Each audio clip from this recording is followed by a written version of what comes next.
This was a month ago, and a group of charity fundraisers from Runcorn were caught in the Atlas Mountains as that devastating earthquake hit Morocco, killing 3,000 people. And this group was involved in rescue missions, went out there, saved the lives of a brother and a sister, and have since been back to meet them. We're going to catch up with them. Here's their story so far. Nora Fakim reports. This is 17-year-old Hajar, rescued from Morocco's deadly earthquake, which killed more than 3,000 people last month. Good lad. The disaster hit a sparsely populated area of the high Atlas Mountains, where Hajar and her 9-year-old brother were found. It was thanks to a group of British fundraisers who spotted them when they were at the base camp on Mount Tourbal when the earthquake happened. Keith, a paramedic, was amongst the group and helped treat the siblings. And to treat them with some painkiller medication, some antibiotics and some fluids. And then I travelled with the young girl to hospital in Marrakesh, which took what felt like an eternity. And then I stayed with her in the hospital.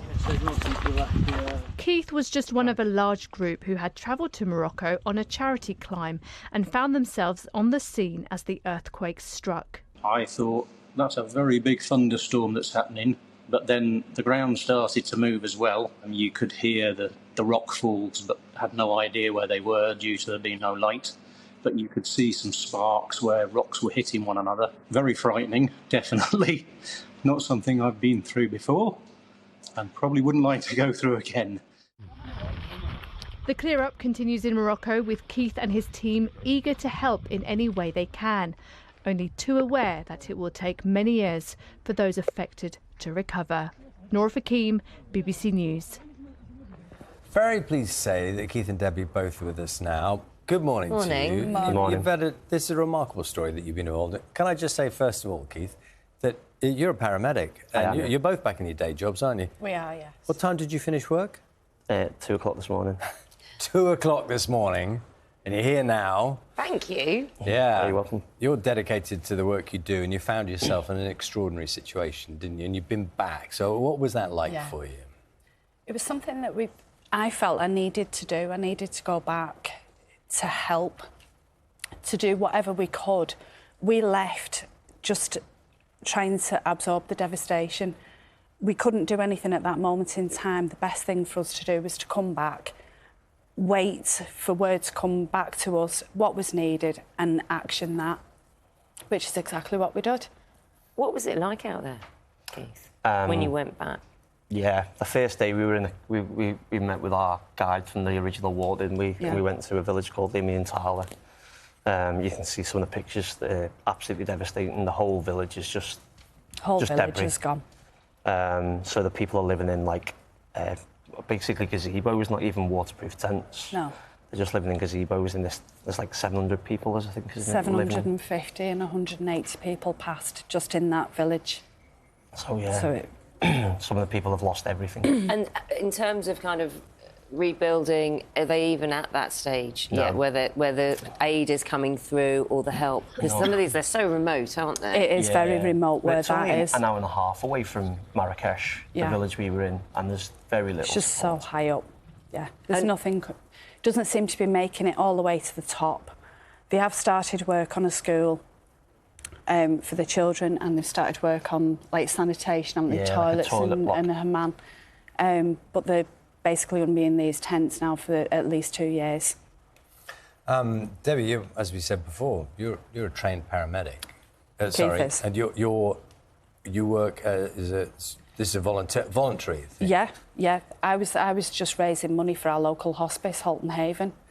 So I'm just trying to get a sort of feeling, and we've all seen the pictures, but when you haven't been somewhere, the feelings that come with that, and for you guys, the emotions, because you got involved with people, you help people directly. How does that sit with you? Because it's always hard to come away, and you've done that again now. You've been in for a second time. We'll be doing it again, won't we? Yeah. This is ongoing. This is us now. Yeah, I think it's hard because you see these things all the time on the television, don't you? And you sort of watch them from afar, but when you've been there and been involved in it, it brings it to a new level, doesn't it? Yeah. Emotionally, you have that attachment that'll never go. Well, you met the boy and girl you rescued. Yeah, we did, yeah. That was Tell us about heartwarming. Yeah, so the first village we were in was different to where we were on the walk. So we returned to the village, met her father, and he told us that she was no longer in hospital, but they were staying in with family to aid the recovery. That's Hajar, isn't it? Hajar, yeah. Hajar, right, okay. In a house in Marrakesh. So we were. I didn't know this was going to happen until we were halfway there. That we went to the house. Isham just sorted everything. Yeah. It was amazing. This is your guide. Yeah, he's an amazing guy, a Moroccan guy. He's been weeks without seeing his own family because he's been helping out in these villages without even going back to see his own family. And he knew they were safe, didn't he? Yeah. He said, they need me, my family are safe. Yeah. And when you saw the boy and girl... Oh, I started welling up, and their smile on their face was something that will live with me forever. And how are they coping now? Yeah, they're doing OK, aren't they? They're making recovery, but obviously their treatment's ongoing. So we've been talking to their guide, he's going to pay for more of their treatment because they obviously haven't got like a national health service.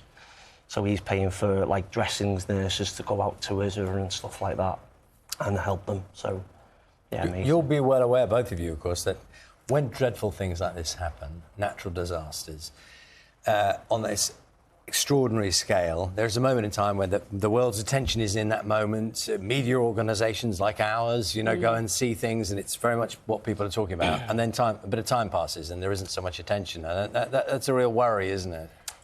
Yeah, well, you had the Libya incident that happened very, very quickly after as well. So within a matter of days, you didn't even hear about Morocco on the news. It was like obviously the flooding in Libya that took over really, and these people need our help, you know, for a long time to come, really. You said it's us now, it's just what we do, it's part of us now. Because you said you're going to go back out again. Yeah. How are your when you talk to family and friends about this as well, how do they react? I think they know me well enough to know that I'll never leave this alone now. Right. But obviously they are worried because the mountains are still unstable. You don't know what's going to happen with the winter, with all the rocks falling again. But they need our ongoing support, whether it's monetary, whether it's clothing. Just tell me, when you're in these remote towns and villages, what are they feeling in terms of, like, are they furious? They're so welcoming and so happy. The positivity of them is amazing. Yeah, it's phenomenal. So they're living in tents. They're living in tents with no sanitation. No sanitation. No, when we were leaving the village, no running water. there was a lot of aggression building, wasn't there? Because our guide, they'd taken a team of their chef and some other workers with them to go and help out. But obviously, that they're part of the company that had taken people up into the mountains, so they were leaving at the same time as us, and there was a bit of hostility developed, isn't there, when they were leaving? It was just more concern over how everyone was going to get fed. Yeah. Because there's elders in the village who can't cook, they've lost their families, they've lost their homes. It's who's going to look after them, how are they going to be integrated into the community now, how are they going to be looked after. Well, look, thank you for sharing your reflections, and you know, your commitment, as we can see very clearly, is ongoing. Keith, are you going to get some sleep? Yeah. I think you'll need to. Got the school run to do later, so yeah. Oh, goodness. OK. Enjoy.